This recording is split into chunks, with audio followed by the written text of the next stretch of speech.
The latest piece of news for Oregon, roster-wise, Jamaree Caldwell is going to the NFL. So I certainly wish Jamari all the best, and I think he can be a real solid NFL player. I think he gets drafted. I don't know what his grade is specifically. It's hard to know because there's so many different grades and analysts out there. It reminds me of that Frank Caliendo skit when he's Mel Kiper Jr. and he has on Todd McShay, and then Robert Flores is hosting the segment, and he just says, well, two of the greatest football minds in the world can't agree on literally anything. And then he goes into the spiel about hot coffee and cold coffee. It's great. Caliendo's amazing. Anyway, I digress. So Caldwell's going to the NFL draft, and I certainly think he can get drafted there. You know, Jordan Riley got drafted, who was a solid player for the Ducks a couple of years ago. He got taken in the 7th round. Caldwell's a far more explosive and disruptive player, at least during his time at Oregon. So I think Caldwell can find a role, can bounce around, make a team, and whatnot, which is not a given, of course, even if you get drafted, but usually it is. So hopefully he does, because every Sunday, I'm always rooting on the hashtag Pro Ducks out there. I'm all about it. Absolutely all about it. So Caldwell is gone, and whenever Oregon adds a transfer, there is an immediate discourse from Duck fans, not all of you, but a healthy number of you, enough to where I expect it, and I'm just used to it at this point, that are wondering why add a transfer and not give a young guy an opportunity. Well, that's the good news. Remember earlier in the show, to begin today's program, I said there's not as good news, but could be good news to some of you. Well, to those of you who want to see a lot of young guys see the field, you're probably going to get that on the interior of Oregon's defensive line now. Because you bring in Bear Alexander, the transfer from USC and one-time Georgia Bulldog as well. You've got Amari Washington, and I have recently been appointed, I humbly accept your nomination, as chair of the Amari Washington fan club. I'm working on hats. Just know that. There will be membership dues. I will make it worth your while. You get merchandise and a newsletter as well. But Washington's going to start, and Bear Alexander probably starts. And when you think of Oregon's interior, the defensive line this year, I'm looking at 3 guys that made a huge impact for the Ducks. Derrick Harmon, Jamaree Caldwell, and then Amari Washington was an impact guy.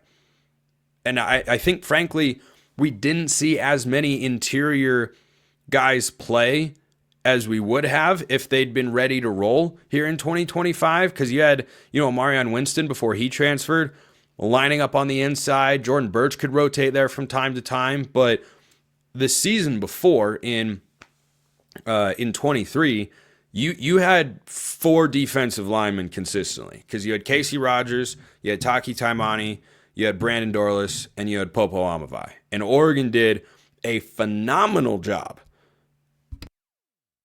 Phenomenal job. A lot of clearing the throat today. Don't know why. Of upgrading at that position, even though they lost all that veteran talent. And hopefully the Ducks can do that here. I'm not as optimistic because Harmon and Caldwell are beasts. Harmon is probably going to be a first-round pick. Guy's just an absolute force. And so, could Washington become that kind of guy? Yeah, sure. But remember, if they go back to a more traditional 4 interior defensive lineman, you're going to have not 1 but 2 young guys who are going to have to play a sizable role for Oregon's defense on the interior next year. And that's going to be some combination of Aiden Breland, Tioni Gray, Jericho Johnson, Zadavian Sims, Terrence Green as well, not Mikael Gardner. He transferred to Arizona State to be with Dilly, and I will root for Dilly from now until the end of time. He's doing awesome. But here are the snap counts for the guys who are going to be behind Bear Alexander and Amari Washington from this past season. Terrence Green, 36. Aiden Breland notably saw snaps in the Rose Bowl, 17. Tioni Gray, 23. Jericho Johnson, 6. Zadavian Sims, 3. It's not a lot. So if you're someone who said, I want the young guys to get a chance, here's your golden goose of an opportunity.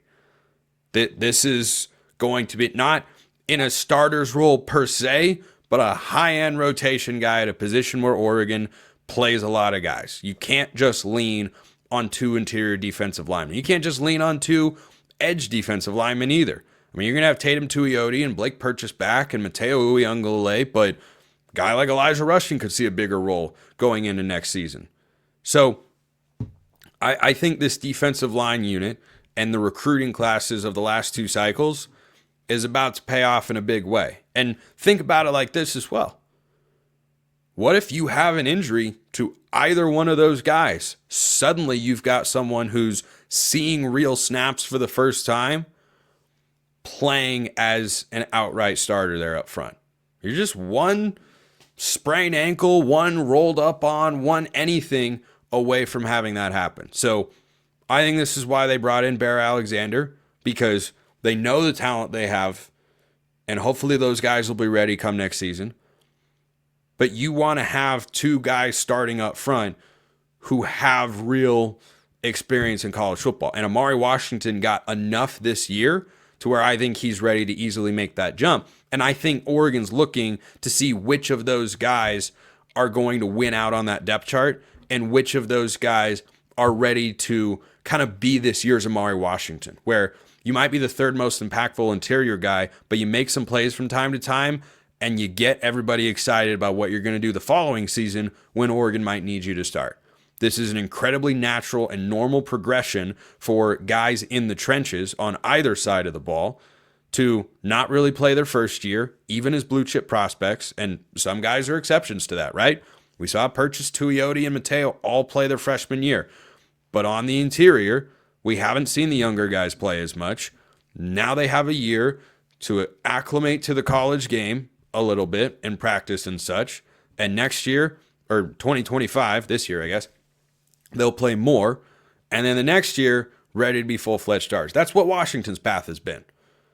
Didn't see the field in a meaningful way in 23. In 24, he's not a starter, but he's a heavy rotation guy, shows maximum potential here, and now in 25, he's one of your starting defensive tackles. So, everybody that wants to see the young guy, you're going to see some young guys. And you could see other young guys in the secondary on Oregon's defense as well. There are a lot of different directions they could go. They've got Theron Johnson. They've got Dylan Thineman coming over from Northwestern and Purdue respectively on the back end, but Oregon's losing 6 defensive backs from this year. Nico Reed, Jabbar Muhammad, Tyshim Johnson, maybe Kobe Savage, Brandon Johnson, Dante Manning. Those guys were all impact players. I don't know where the secondary depth chart is at. How healthy is Jalil Florence? Who's the most ready? Who's capable? I don't know. That's what spring football is going to be for. A lot of questions to answer on this Oregon team, but Caldwell's a pretty significant piece. I'm bummed that he's not coming back because Oregon's defensive line, I think, would be better with him than without him. I do still feel solid about the guy because you're not asking anyone to fill a role I don't think they're capable of. These were highly rated guys coming out of high school who are going into their 2nd or 3rd season. That's when you should be ready, and hopefully they are.